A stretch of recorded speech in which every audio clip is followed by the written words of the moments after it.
Hi guys! Welcome back to my channel. Today's story is heart-touching, romantic love story right. Hi guys! Welcome back to my channel. Today's story is heart-touching, romantic love story right. Let's get started. It all began 3 years ago. I was taking my son Logan to school when we were hit broadside by a drunk driver. I sustained severe injuries and was placed in a medically induced coma for 2 weeks. When I finally woke up, I learned that I would never walk again. My legs were paralyzed from the waist down. Because Logan was only 16 at the time, they sent him to live with his aunt and uncle until he was deemed an adult and could take care of himself. The insurance money from the accident allowed us to move from our small 2-bedroom apartment into a 1-story, 3-bedroom house in a quiet part of town. I got a full-time nurse, but I knew I needed more help around the house. So when Logan turned 18 and graduated high school, I asked him if he'd come and live with me, so I wouldn't be completely alone. And of course, he agreed. Logan's been working as a carpenter apprentice ever since he was 14.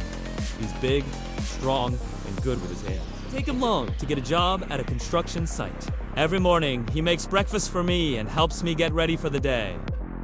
Then he leaves for work. Usually he's gone 10 to 12 hours, so I pass the time watching TV or just resting. Sometimes my nurse and I go shopping or out to eat, but other than that, there really isn't much to do. Once Logan gets home, he eats dinner with me and then helps me get ready for bed. I don't have the strength to bathe myself because of the extent of my injuries. And even simple things like putting on lotion become a big deal. Logan doesn't mind helping me with these things though, and for that, I'm grateful.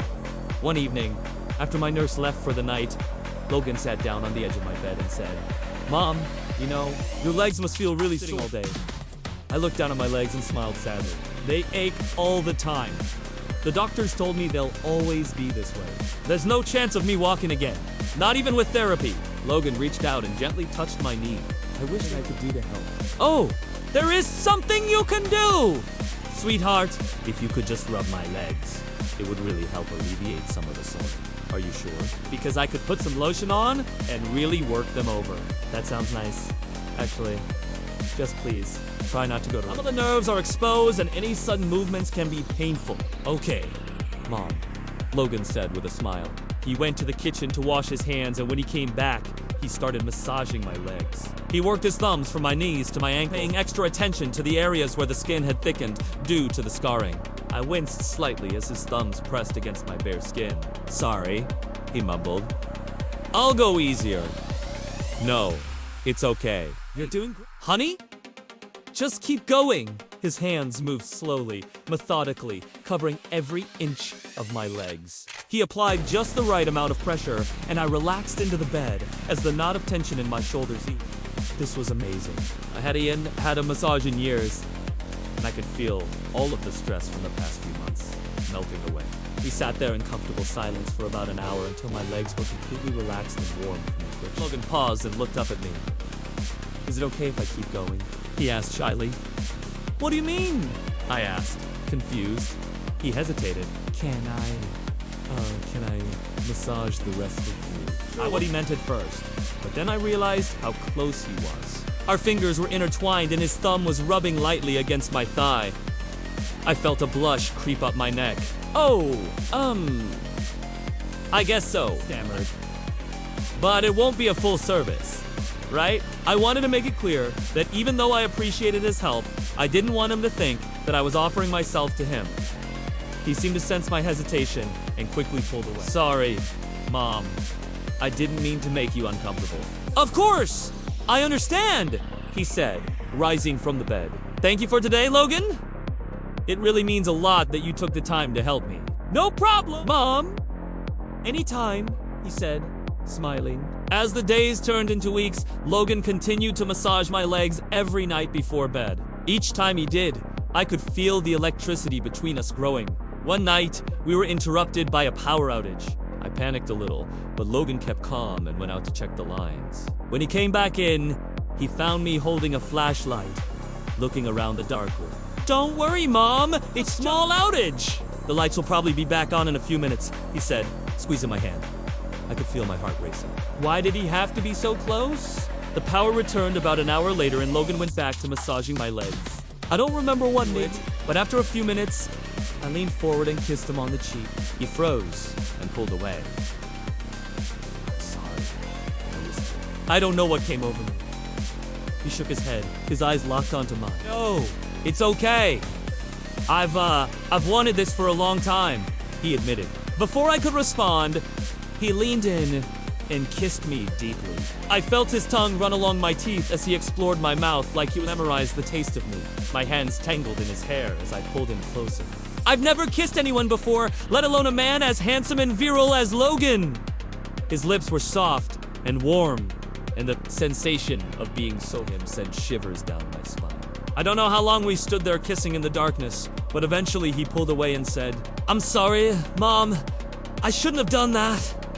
"Don't be sorry," I whispered, my voice hoarse. I liked it, I admitted. That one kiss changed everything between us. We both tried to deny our feelings, but it was clear that we couldn't keep denying what we both wanted. One evening, as Logan was massaging my legs, we started making out. He stopped working on my legs and instead traced kisses up my neck and down my collarbone. My hands roamed over his muscular arms and chest as I arched into him. He groaned and shifted closer, pressing his body against mine. "I want you inside of me," I whispered. "Me too," he replied. We spent the next few hours together in a haze of passion and lust. We didn't care about anything else but the feeling of being so close, so connected to each other. Eventually, he slipped in and I cried out in pleasure. It was amazing. I couldn't believe that this was possible, that I could feel so alive and vibrant. I held onto Logan tightly as we rode out each thrust, into his ear. "You feel so good?"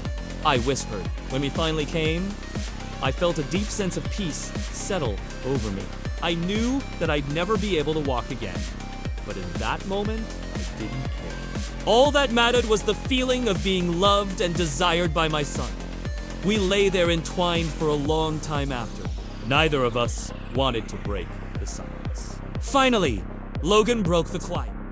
"I love you, Mom," he whispered. "I love you too, Logan," I replied, snuggling into him. I know our relationship is wrong, but I couldn't help it. I was drawn to Logan in a way that I'd never been drawn before, and he felt the same way about me, even though we'd never admitted out loud. It's been a year now since It's been a year now since Logan and I first slept together. We've been trying to keep our relationship a secret. It hasn't been easy, but we've managed to keep our friends and neighbors in the dark. I know that what we have is wrong, but I can't help but feel like it was meant to be. Logan was the one who first started developing feelings for me. When he was just 15, he told me this a few months ago. He said that he struggled with his feelings for years, and he didn't know what to do with them. He was afraid of losing me as his mother, but he couldn't stop thinking about a sexual way. He said that when he finally gave in and confessed his feelings to me, he thought that I would hate him. But I didn't. And that's when he knew that he had to tell me how he really felt. We may be mother and son, but I know that what we is real love. We don't plan on telling anyone about us anytime soon, but we're also not willing to hide in secrecy forever. We'll see what happens. But for now, we're having together in our little house in Ohio. Thank you for watching. Don't forget to share your thoughts and experiences. See you in the next video!